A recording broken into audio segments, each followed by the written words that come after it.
Breakfast in the classroom. According to the Huffington Post, 31 million Americans skip breakfast every day. Think about that for a second.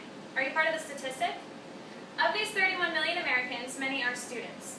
About 400,000 students in the LA school system alone do not eat breakfast in the morning. These are alarming numbers because children are our future and we should be giving them the best opportunities.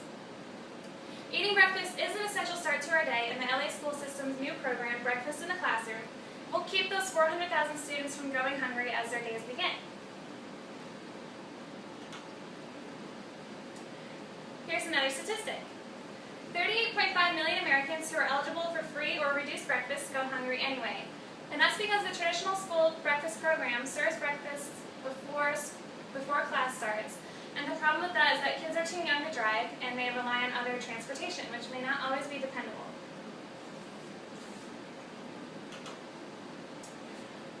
Research has proven that eating breakfast is essential for a successful day of learning.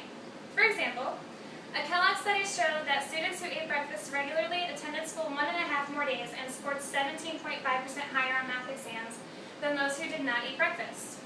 This very same study proved that those students attending school more often and scoring higher on exams were more likely to graduate high school.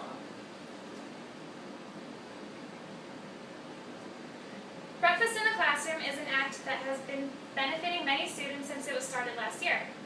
Many students have shown an increase in focus, a decrease in tardy and absences, and less visits to the nurse's office for hunger, and an overall increase in academic performance. Some skeptics may argue that the program is simply a waste of our government's money, but this is not the case. Similar programs in Wisconsin have been successful for years.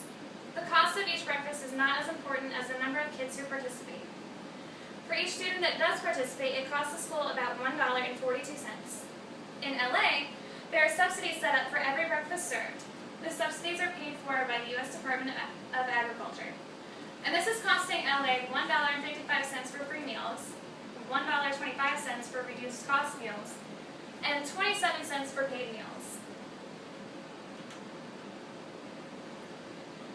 Some teachers might argue that it's a messy program and it distracts students from their instructional time.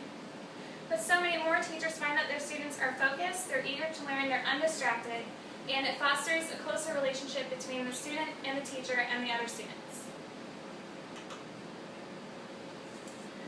So the ultimate question is, do the benefits outweigh the skeptics' claims? And the answer is definitely. The LA school system thinks so too. This past May, they chose to extend their breakfast in the classroom for another academic year. In fact, when deciding to extend the program, Steve Zimmer, a board member, responded to teachers' complaints, "We know we cannot turn away and pretend for a moment longer that hunger is someone else's problem. This is not instead of education, this is education."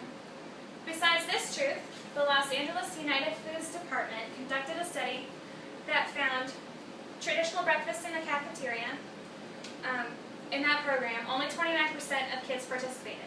And that number shot up 89% when this program started last year. So if you're a student, think about how skipping breakfast impacts your learning. Are you distracted or maybe even cranky when you skip meals? One of the ways you can help this cause is to educate others about hunger in our own country, on our own streets. Work with your local schools to develop a similar program, talk to the advisors and talk to the principals, get people who are in charge involved. And most importantly, eat your breakfast.